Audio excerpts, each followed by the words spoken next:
but it turns out it was a hoax. So he didn't commit suicide. But they're in a $14 million divorce case and it's conveniently leaked. I'm starting to get the feeling his wife might have been the one secretly videotaping him and leaked it. And if she did, she's a cunt. Because she's not doing that to protect innocent people. She's doing that to win a divorce case. It's like I said in the John and Kate episode. You gotta be mindful when you get married. These hoes ain't loyal.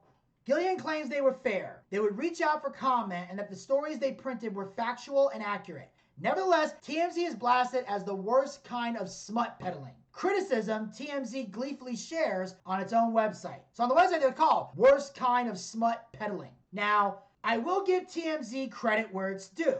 At least they are willing to reach out to people for comment and get the celebrity's side of the story. Because you should. Now, if you reach out to them and they don't want to comment, well, then that's their decision. But if you made the effort, okay. And most of their stories are factual and accurate. I don't see a lot of fake news coming out of TMZ. There might have been a few, but they claim to be factual and accurate. So I was like, look, you may not like what we're putting out, but we're not lying to you. It's the truth. We're telling you accurate stories from our camera people and our videographers that were there in real time. So you may call it smut, but it's factual smut. Or as Gator would say, schmut and filth. But TMZ's reputation will begin to change when they start investigating a tip about an A-lister getting a DUI. That celebrity was Mel Gibson. Oh, dear God. TMZ will launch an investigation that will pit them against the police, resulting in a full-blown scandal. Yeah, so they go to war with Mel Gibson. Now, by this point, everyone's familiar with Mel Gibson and the crazy shit that he's done. Now, obviously, Mel Gibson, he's on the other side of them troubles. But there was a period of time there where Mel Gibson was fucking insane and shit was being leaked out that he said or did, and it was entertainment. I'm gonna be honest. Mel Gibson was the most entertaining with all his shit. It's 2006, and TMZ's pursuit of Hollywood hypocrisy centers on a DUI traffic stop involving one of the world's biggest stars. An informant faxes TMZ the arresting officer's report, including the parts purposely not shared with the press, which was resisting arrest and an anti-Semitic rant, where he said, and this is Mel Gibson saying this, not me, the Jews are responsible for all the wars. He also asked the deputy if he was Jewish. So he was pretty anti-Semitic during this time, and of course, people definitely thought he was anti-Semitic when he came out with The Passion of the Christ, because it definitely portrayed Jews in a negative light, which is weird because today, the same people that were calling Mel Gibson anti-Semitic are the same people that are holding up signs saying Free Palestine and chanting from the river to the sea. So it's hard to tell if it's even anti-Semitic anymore with how society is now. I still think it's anti-Semitic, but I can't speak for the general public on that one. And of course, he had arguments with his wife. Like there was one where he was yelling at her, I don't know why you're mad at me. You were supposed to suck my dick before the jacuzzi. Like, I don't know what you want from me. Why don't you smile and fucking blow me? Like, these were actual things that Mel Gibson fucking said. TMZ printed the story and wanted to send a message that celebrities could no longer get away with breaking the law just because they're famous. And that is why TMZ was considered a hero to the general public. Because we've seen celebrities get away with so much shit. And especially today, with the level of fucking arrogance that celebrities have, where they act like they're God's gift to us. That we need them for entertainment. Like when Meryl Streep said that without us, you have to watch mixed martial arts, which are not the arts. Even though I'd rather watch mixed martial arts than anything involving Meryl Streep. But that's the thing. Because they were famous, they were able to get away with breaking the law. They were able to use their celebrity to talk their way out of shit. And TMZ was like, no, this is unacceptable. If you break the law as a celebrity, you should suffer the same fate as any of us will if we broke the law committing the same crime. Whatever crime you would give to John Doe, you should give to Mel Gibson. Whatever sentence you would give to Jane Doe, you should give to Lindsay Lohan. Celebrities should not be above the law. No one should be above the law. And that's the point TMZ was making, and that's why for a period of time, people loved and respected them. Some of TMZ's biggest and most shocking stories originate with audio and video sent into the tip line, including Michael Richards, aka Kramer from Seinfeld, screaming the N-word to hecklers at LA's Laugh Factory. Alec Baldwin's voicemail to his 11-year-old daughter Ireland, saying, "You are a rude, thoughtless little pig." And Baltimore Ravens running back Ray Rice cold cocking his fiancée in an elevator. Now, these were also really, really big stories. And I got a lot to say about these. First of all, the whole Michael Richards thing, that was intense. Like, he got canceled over that, ladies and gentlemen. And this is before cancel culture truly existed. That tirade sent his career into a tailspin. Not even a tailspin, it was a nosedive and it crashed. Like, Michael Richards got so much heat over that. And here's my attitude on the whole thing, is obviously no one should use the N-word, in my opinion. It is a terrible word. It's a degrading word. And I understand that it makes black people angry. So do I think Michael Richards should have used that word? No. However, he was screaming it at hecklers. Now, as a comedian, hecklers, to me, are the lowest form of human life. So even if Michael Richards is saying racially insensitive stuff, if Michael Richards is a racist, I hate hecklers more than I hate racists. If I gotta choose, the heckler can go fuck himself.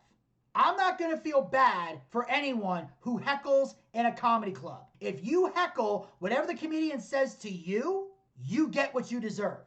If you're not happy with a comedian's performance on stage, you have the right to do one thing and one thing only, and that is get up and quietly leave the performance. You can walk out the door, leave. And I'll say this to the comedians. If someone wants to get up and leave and they're being quiet about it, let them. Don't engage. Ignore that one person, check your ego and your pride at the door, and entertain the remaining people that are staying for your show.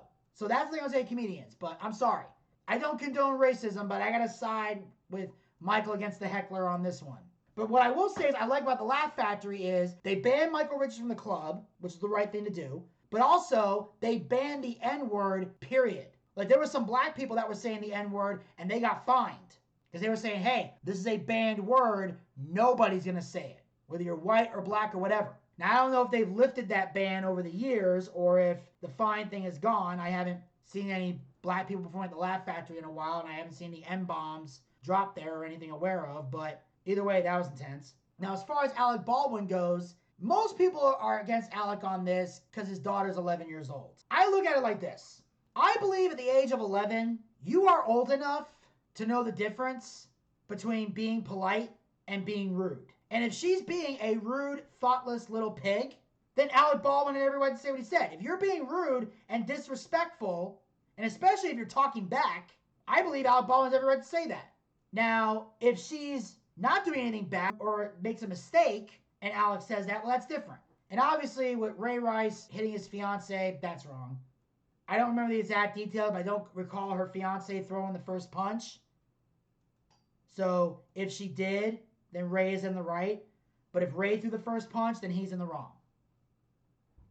So I don't remember the exact circumstances. I just know that these are some fucked up stories. It was the Wild West of gossip, and it was very toxic but profitable. In 2007, TMZ takes its brand of celebrity news to TV with a show that places Harvey Levin at its center. They filmed the bullpen, and the show would revolve around their early morning meetings, and everyone would pitch their stories. So this is the show that we're more familiar with. They show the bullpen, everyone's pitching their stories, they're getting ready to put them out there, we see clips, and that was their TV show. Now needing enough material to fill a website and a TV show, TMZ crews go from passively observing celebrities to something more aggressive and antagonistic. So now, instead of just looking back and videotaping, now they're starting to become the contact sport that we know them to be. Now they're starting to get more aggressive to get their shots. Catching celebrities losing their temper is slow and uncertain, so TMZ adopts a more hands-on approach of poking the bear. TMZ's defense, it's just the price of celebrity. But when the bear pokes back, violence erupts. And here is where I'm going to tell TMZ to go fuck themselves. Because nothing pisses me off more on this planet, especially today, than people who like to poke the bear And then when the bear pokes back, you played victim. To anyone who does that, fuck you. Fuck you. Because when you poke the bear, you know what the fuck you're doing. If someone's telling you to back off and you don't want to back off, if someone's telling you drop the subject and you don't want to drop the subject, if someone is saying leave me alone and you don't want to leave them alone, you deserve whatever response that person gives you after the warning. If they cuss you out, you deserve it. If you get knocked out, you deserve it. If they take that camera and break it into a million pieces, you deserve to have your camera broken into a million pieces because you're a piece of shit. And I'm not even just talking about TMZ. I'm talking about anybody that holds up their phone and wants to video record and capture people. The guy says, put the video away. You have every right to rip that person's phone out, smash it on the ground into a million pieces. That's where fuck around and find out comes from. You don't want to find out? Don't fuck around. Woody Harrelson, first in 2006 and then in 2009, physically confronts TMZ videographers aggressively, asking him questions. It was war, and Britney was always in the line of fire. They would try to provoke her, but she wouldn't sell it. They especially wanted a picture after she shaved her head. Eventually, she'd snap and swing things at them. Now, Britney, as we all know from last week's episode, we talked about her mental health and her conservatorship and everything, and how people have more sympathy for Britney today than they did back then, because her shaving her head completely bald was a clear sign that she was mentally ill. But back then, again, during this time period, we did not care about mental illness as a society. We just thought this bitch is fucking crazy. And they see these celebrities snap and swing things at the paparazzi. And what bothers me is the fact that people are more concerned about the celebrity getting violent than the person provoking the violence. And they say, that's the price of celebrity. Look, there's a difference between stepping back and filming somebody and actually walking up to them, getting in their face and shoving a camera in their face. That is not a price of celebrity. Now, if you got a phone, and let's say somebody's walking on by, and I'm way the fuck back here, and I got my phone, and I'm filming this person walking down the street. There we go. There you go. They're walking down the street, down the street. I am perfectly allowed to do this. Now, let's say there's a person walking down the street, and I go, hey, what's the latest movie? How you doing? What's up? How you doing? I'm a big fan. There's the phone. Hey, why you doing that? How you doing that? And you doing that shit? This is not the price of celebrity. This is you being a fucking asshole. No one deserves to have a camera shoved directly in their face. You want to film? You go way the fuck back here. Keep your fucking distance. Unfortunately, it took COVID for people to even keep their distance. In fact, that's the one thing about COVID. Well, actually, it's one of two things about COVID that I miss. Is the 6 feet. People actually had to get the fuck back away from you. And B, there were less cars on the fucking road. The videographers found it funny, but not everyone at TMZ was laughing. Gillian started to realize that Britney had some serious problems and was in trouble and didn't find it funny anymore to watch her snap. So Gillian is starting to get remorse for what she's doing. She's now starting to realize what we're doing is wrong. We need to change this. We need to change direction. This is not funny. This is not amusing. This person is clearly in trouble and we need to get them help. But of course, back then, no one cared about celebrities and getting them help. She wanted to pull back, but at the same time, those were the stories that people wanted. And for TMZ, there is no story too big or too small. Rain Strider wanted to be the next Kim Kardashian, so she made a sex tape with Vern Troyer, who was Mini-Me in the Austin Powers movies, and gave it to Kevin Blatt. It was one of the top search stories in TMZ history. For the first 10 minutes of the video, he's eating her pussy, and it looked like a baby trying to re-enter the womb. So yeah, it was more of a sex tape for Vern Troyer than it was for Renee Schreider. So Renee, in a way, kind of failed in her quest. She didn't become the next Kim Kardashian. If she wanted to be the next Kim Kardashian, she should have found a different celebrity because nobody tuned in to see Renee. They tuned in to see Vern Troyer. They tuned in to see Mini-Me get some pussy. That's what they tuned in to see. And also, again, they're giving the people what they want. People like to see other people's lives go into the toilet. I've said this before. Because it makes them feel better about their own shitty lives. But again, these were celebrities who were pampered and privileged. So to see them fall apart was amusing to all of us, because you're watching people who are arrogant having their downfall. Because now you can say that celebrity, you ain't better than me. That's the mindset. You ain't better than me. And I've also said before, if you have to tell somebody they're not better than you, chances are they're better than you. Harvey ran out of the room because it was too much for him. But as the show's popularity grows, it's Levin who becomes too much for the TMZ staff. And where Levin is taking the show, pushes his most loyal lieutenant to the brink. So now, the popularity's growing, things are going high, but, again, the most loyal lieutenant is ready to snap. When its hit TV show and heavily trafficked website posting celebrity scandals 24/7, TMZ's success is built on a foundation of sex tapes, schadenfreude, and snitches selling them secrets, like the leaked security footage of Solange attacking Jay-Z after the Met Gala. So Solange attacks Jay-Z, Jay-Z retaliates. So in that moment, that bitch definitely got what she deserved. But TMZ's popularity with its audience is not shared by more mainstream journalists. They were the redheaded stepchild of news media, and no one wanted to show their respect or any credibility because they did it differently than everyone else. So TMZ is not well respected in the news world, and they don't like the way they're going about getting their stories.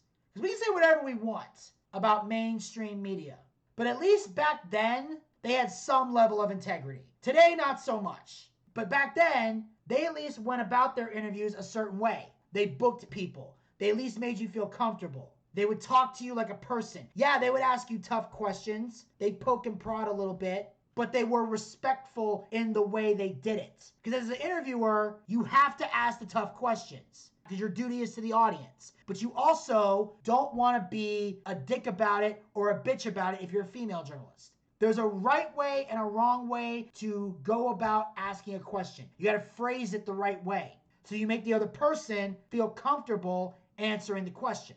Levin may push back at his critics hard, but he pushes his staff even harder. Everyone felt like they were under tremendous pressure. Pressure is one thing, but what really poisons TMZ's workplace is the blatant sexism behind the scenes and on air. They have more male than female employees, and they would be crude when talking about female celebrities. They talk mostly about beautiful women in bikinis. Okay, here's what I gotta say about this. The fact they have more male than female employees, here's my question. Were a lot of females not applying for jobs? Or was Levin looking to only hire X amount of females or only a certain type of female and just hire any guy that would come off the street? I asked a question about that. But here's the thing. Guys are guys, okay? Guys like to talk about beautiful women. We like pretty women. Now, just because they like seeing beautiful women in bikinis doesn't always mean they're going to disrespect you as an employee or a journalist. Like, they're not talking about you. They're talking about the hot girls on the screen. Because that's what guys are going to do. We're going to talk about girls. And we're crude when we talk about female celebrities. Why? Because we're guys. Now, granted, most of the time when guys talk like that, we try to make sure there's no women in the room when we do it. But if you happen to walk in or you insist on sitting in the meeting or sitting in the room, you're probably going to hear some. But I look at it like this. As long as they're not talking about you, who cares? Like, I can understand if somebody was saying crude comments about one of the female employees who worked there. That's an HR moment. But if they're just talking about random celebrities or random women in bikinis, then as a female employee, let it go. It's none of your business. Go back to work.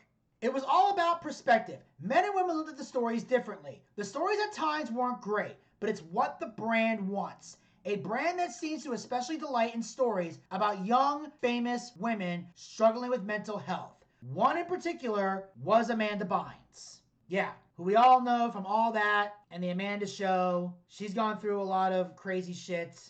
And I was a fan of Amanda Bynes. And apparently her social media presence is coming back. But of course we know her from, like I said, All That, The Amanda Show. She was also on the sitcom What I Like About You. She did the movies Big Fat Liar, What a Girl Wants, She's the Man. I love that movie. That's probably my favorite Amanda Bynes movie is She's the Man.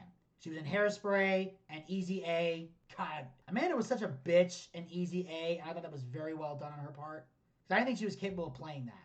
But of course, my favorite thing she did on All That, she had the sketch. It was called Dear Ashley, That's Me. That was a great sketch. They covered the crazy girls because they were being erratic and doing stuff that everyone is talking about. It was considered sport amongst the bloggers to pursue these young women and criticize them and take them down a notch because they had gotten so big. So again, that's what this is about. Knocking them down a peg. Humbling these arrogant women. Not knowing these are young girls that are acting crazy and out of control like young girls do. But it was the fact that their money and their fame made them so arrogant and full of themselves that it made you want to go after them and not feel bad for how they feel. That's why it was hard for society to feel bad at the time for celebrities going through these mental problems because they were such arrogant bitches. They were stuck up. They were acting stupid. So you didn't feel bad for them. So you don't know what's going on in Amanda's head. And again, it wasn't until years later that we found out, hey, Amanda had some real problems. Some say she was even a victim of Dan Schneider. And again, that's one of those things where as a society, we need to look back at ourselves and go, I wish we would have cared more. There's so many people we could have helped. There were some women like Paris Hilton who are just reckless and irresponsible for no reason and deserve every bad thing that's ever happened to them. Then you got people like Amanda Bynes and Britney Spears who really just needed a lot of mental care. And if they had gotten the mental care, they could have done better things with their lives. Sheldon, TMZ's co-founder, starts feeling guilty about how unfairly they treat female celebrities. Over time, she started getting this feeling. One day, they published a photo of Jennifer Love Hewitt. The caption said, "I know what you ate this summer. Love everything." That combined with her feeling marginalized and pushed out of decisions, it was her breaking point. Now, of course, the I Know What You Ate Last Summer is a playoff of the movie she was most famous for, which was the horror movie I Know What You Did Last Summer. And obviously, they're making fun of the fact that Jennifer Love Hewitt has gained some weight. Because this is another thing that bloggers and TMZ people love to talk about, was female celebrities getting fat. So it wasn't just the slut shaming that was taking place during this time. Fat shaming was becoming a thing as well. And this was the breaking point for Sheldon. Tired of being sidelined by Levin, Sheldon quits. Her longtime friend barely acknowledges her departure. They just decide, oh, you don't work here anymore? I don't know you. Especially when there's always another big scoop for Levin to obsess over. So when Sheldon decides, hey, I'm leaving, you don't value my opinion, this is getting out of control, I don't want to be here anymore. And Levin's just like, all right, deuces. Just basically kicks his friend to the curb. Doesn't bother to ask why. Doesn't bother to have a real conversation. Just says, deuces, ooses. In 2009, it begins with a call from an informant at Michael Jackson's mansion. They all jump into action to see why the ambulance was at his house. TMZ breaks the story that the King of Pop has died. They post the article 18 minutes after receiving word from the coroner. So TMZ was the first to report the death of Michael Jackson. But no other news organization is ready to trust something first reported from TMZ. No one trusted them, and they fact-checked like crazy. And it wouldn't be until 3 hours later that the rest of mainstream media finally announced his death. So TMZ is so hated by mainstream media.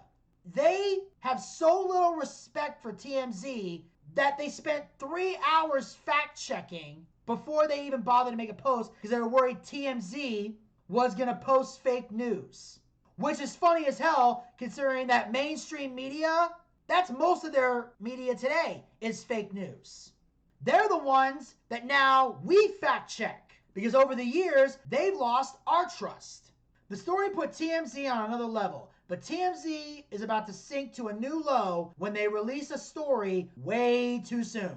Now they're about to get arrogant, if they weren't already. In the 2000s, TMZ proves it's a little news organization that could. They were breaking real stories. Stories that define the zeitgeist. Whitney Houston's death. Jennifer Aniston's secret wedding. Rihanna's face bruised, battered, and swollen by Chris Brown. Like, they broke the story that Chris Brown beat up Rihanna. They were the first to come out with Whitney Houston's death when she died. Jennifer Aniston secretly gets married. TMZ's on the case. So now they're starting to gain a little more respect because they're breaking these stories, and again, they're factual and they're accurate. And while TMZ would often report these stories first, they rarely asked if they could. They didn't have permission to post the Rihanna photo, and she saw it as a threat to her privacy. So that's another issue. Rihanna did not give approval to TMZ to post that story. So they are going against ethics to post this. And she did say it's a threat to her privacy, because Rihanna didn't want those photos public. She didn't want the story public. Now, why she didn't want the story public, I don't know. It could be because she was scared of Chris Brown. Maybe it's because Rihanna knows she was the one who picked the fight. Not saying she did, I'm just throwing out a theory. But for whatever reason, she did not want those photos posted online. But TMZ did it anyway. But in the modern digital world, headline-grabbing scoops are much harder to acquire. Social media gave the celebrities the power to tell their own stories in their own voice and get some of their power back. So now, with social media coming up, celebrities can create their own profiles, and now it's like, look, here's what the media is telling you, here's what really happened. I now have a platform, I can look into a camera, and here's what happened. This is my side of the story. So the brand that once refused to sell out decides to buy in. TMZ starts showing up on the red carpets they once shunned, launch a very profitable bus tour, and even license their name to a Vegas slot machine. It transforms Harvey Levin from Hollywood pariah to part of the in crowd. Harvey became the celebrity he used to cover. So, Harvey now is a sellout. As Obi-Wan Kenobi would say, he became the very thing he swore to destroy. He is now a celebrity. He is now officially part of the clique. The days of TMZ taking down the rich and famous without fear or favor are over. Now, Kris Jenner happily gives the newly converted Levin airtime on her short-lived talk show, Kris. As a result, he now paints the Kardashians in a biased, positive light. So now, instead of wanting to be the guy to humble the celebrities and make them accountable, he's now kissing their asses and sucking their dicks. And now says the Kardashians are wonderful when we all know in reality they're pieces of shit. They had negative stories on them that they never ran. One story Levin admits to keeping off TMZ is a picture of Olympic swimmer Michael Phelps taking a bong hit, or the one that shows Justin Bieber telling a racist joke. And the joke he said was, why are black people afraid of chainsaws? Because when you start it up, it goes, run. You know the rest. Now, as far as Justin Bieber goes, nobody likes Justin because he's an obnoxious kid. But he's still a kid. And by the way, the reason I don't judge Justin for saying that joke is because you know how many times I've heard the black people afraid of chainsaws joke from a white guy? A lot. Some of the guys who told them were racist. Most of the guys who told me that joke weren't racist, but just thought it was funny. Because sometimes you get enough white people together, they'll make black jokes. Just like I'm sure you get enough black people together, they'll make white jokes. I've even heard some white people say jokes like that to black people, and the black people laugh. Some black people actually laugh at those kind of jokes. Mostly because they respect the fact the guy was brave enough to tell them. I was like, damn, kid. And Michael Phelps taking the bong hit, that was a stupid thing to go through. The motherfucker won gold medals in swimming. He was a star athlete who was taking a bong hit on his own time. Today, marijuana is practically legal in multiple states across the country. There's still some where it's against the law, but in most places it's legal now. And I really don't give a shit. They took a bong hit. Michael Phelps smoked pot. Almost everyone does today. Back then, it was considered frowned upon. But again, it was a situation where he smoked weed, got busted, and was allowed to keep his job. That's what pissed people off. Because again, if you smoke weed and you test positive at your job, you get fired. He got caught with weed and didn't lose his job. So that's what I think society was the most upset with. Again, the double standard. TMZ admits to keeping the Bees video under wraps for 4 years until another site releases it. According to news reports, Levin's restraint earns him favors from Bieber's agent. Some say he blackmailed him, but TMZ staunchly denies blackmailing anyone. But nonetheless, Justin just happens to stop by TMZ Live. So Justin comes by, hangs out with everybody. He was not blackmailed. Nobody was messed up. They just kept it under wraps because, again, Levinson's becoming a fucking kiss ass. But not everyone is open to letting Levin reinvent himself. Comedian Kathy Griffin had run-ins with TMZ in the past and remains unwilling to forgive and forget. She releases his personal phone number to millions through Twitter and YouTube. She says, I don't have a minute to talk to him, maybe you do. So Kathy Griffin is on the warpath. Because obviously Kathy has had a lot of run-ins with TMZ and they've printed fucked up shit about her. And here's the thing. At the time, I felt bad for Kathy, but obviously today, Kathy Griffin is one of the few comedians that have gotten canceled that I highly endorse the cancellation. I'm sorry. There is nothing funny or entertaining about holding up a severed head that looks like Donald Trump, that one that you made like that. I'm sorry, there's no comedic value in that. There's nothing entertaining about it. It's just you being a psycho, twisted, angry liberal who lost her whole career because of it, lost what little appearances you made, what little tour dates you could get, and you try to blame Trump for ruining your career when in reality, bitch, you did it to yourself. Some might call Levin to complain about his decision to put a mentally unstable Kanye West live on air in the TMZ newsroom. Jamie Foxx goes public with his outrage in a video TMZ happily posts. So yeah, Kanye West, as we mentioned before, he was becoming mentally unstable during this time. He had a lot of things he was going through. He was saying a lot of crazy shit. And here's the thing.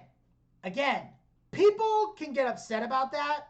But again, they're giving the people what they want. People like to see celebrities in vulnerable, fucked up positions. Mostly because they are jealous of the fact that these celebrities make millions of dollars acting, singing, rapping, telling jokes, while they have to get up in the morning and work 9-to-5 jobs for bullshit pay. And they hate it. That's where the anger and the jealousy comes from. So you can feel bad for Kanye all you want, but TMZ is giving the people what they really want. So if you want people to stop parading around celebrities that have mental problems, then what you need to do is, we as a society need to change. We need to change so that way the content will change. It's like that saying from Rocky IV at the end of the movie when Sylvester Stallone says, If I can change, Я думаю, что каждый тоже изменился and сегодня. you can change, Вы можете измениться. everybody can change. Каждый может измениться. but TMZ's biggest controversy comes in 2020 when they are the first to break the news Kobe Bryant had been killed in a helicopter crash. Unlike their past death scoops, TMZ also recklessly announces the deaths of the other 7 people on board before their families can be notified. So I think what TMZ should have done is they had every right to mention Kobe Bryant. He's a public figure. But I think with the 7 other people, they should have said, we're still waiting to find out if the other people have survived. So far, we only know Kobe Bryant's death. They could have worded that differently. The same day Kobe dies, the hashtag #CancelTMZ starts trending, and over 600,000 people sign an online petition demanding Warner Media cancel TMZ immediately. Because again, this is the cancel culture coming in right now. Because cancel culture is big. Just keep in mind, this is only 4 years ago. This was big. They wanted TMZ gone and off the air because of what they did. Now look, obviously, no family members would learn about someone's death through the media. But TMZ was not doing this to be malicious. They weren't trying to be heartless pricks. It was a reckless error on their part, but there was no malicious intent. They were just trying to get the whole facts out. Because again, they're about being factual and accurate. But they should have done more source checking, and the families should have been notified before the story was allowed to break. They should have withheld the 7 people until more information came out. TMZ isn't canceled, but its glory days are behind them, and Harvey's regrets are too few to mention. So TMZ is still around. It's still on the news. It's still on the internet. There's still a TV show, but TMZ is not as big of a deal as it used to be. Its glory days are behind them. They're no longer the source of information people go to. The people who once loved it no longer take it seriously because even though TMZ became part of the Hollywood elite, they lost a lot of favors with their initial fan base, which was the general public. Because that's why TMZ was so beloved. It was a news site dedicated to us. It fought for us. It was humbling celebrities that we at the time felt needed to be humbled because they were arrogant, elitists, and full of themselves. But then, at times, TMZ went to levels that I don't care how much you hate celebrities, even the most anti-celebrity hater is kind of like, it's a bit much, dude. There were a few times where they crossed the line because TMZ had no morals or ethics except for being factual and accurate, which is important, but there does need to be a little bit of compassion within the context of a story. Because there were some celebrities that deserved the beatings they got, and there were some celebrities who didn't. Not every celebrity is an elitist piece of shit. Some of them are just celebrities that live their normal lives but happen to have a lot of money in the bank and don't really cause trouble. If they do get a little crazy, it's no different than when regular people get a little crazy. But the moment they became part of Hollywood, we as the general public no longer saw them as a site that fights for us. Because if you're part of the Hollywood elite, you're not fighting for the people. If you're in bed with politicians in Washington, you don't fight for the people. And if you're in bed with the corporations, with corporate America, you don't fight for the people. They had a lot of good and a lot of bad. But again, I don't care how famous someone is. There is no reason whatsoever to shove a camera in someone's face. You may have the right to film, but if someone says, get that camera away from me, that should be enough to get that camera away. No one deserves to have a camera shoved in their face for any reason. And if you shove a camera in someone's face, I consider that assault, and I believe that person has every right to break your camera and break your face. All right, and that, ladies and gentlemen, will wrap up this episode of Boochcast Reviews, Darkside of the 2000s. Thank you all so much for tuning in. Tune in next week. We're going to have an interesting show for you guys. I'm going to be joined by a very good friend of mine. Some of you know him from the Boochcast and also from other projects that I've done. The one and only Mr. Derek Shapiro will be appearing here on the Boochcast, making his first appearance on the Boochcast YouTube channel. And we're going to be talking about a topic so crazy, it's been divided into 2 parts. And we're going to get into the first part of this series here on Boochcast Reviews, Darkside of 2000s. And of course, I'm talking about shock jocks. That's right, shock jock radio. Something that Derek Shapiro and I are very familiar with. We have history of working with shock jocks, and we're going to talk about that history as well as reviewing this episode, Shock Jocks Part 1, The Rise. Next week, here on the Boochcast, The Rise of the Shock Jocks. So make sure you guys follow us on all of our podcast platforms. Links are down in the description box below. Follow us on our social media platforms. Links are down in the description box below. You can also support the Boochcast. Go to podcasters.spotify.com/pod/show/the Boochcast/support. That link will be down in the description box below. And of course, as always, hit the subscribe button and ring that bell to be notified so you never miss another episode of Boochcast Reviews Darkside of the 2000s, as well as other additional Boochcast YouTube content. We'll talk to you guys next time. Until then, pizza, baby!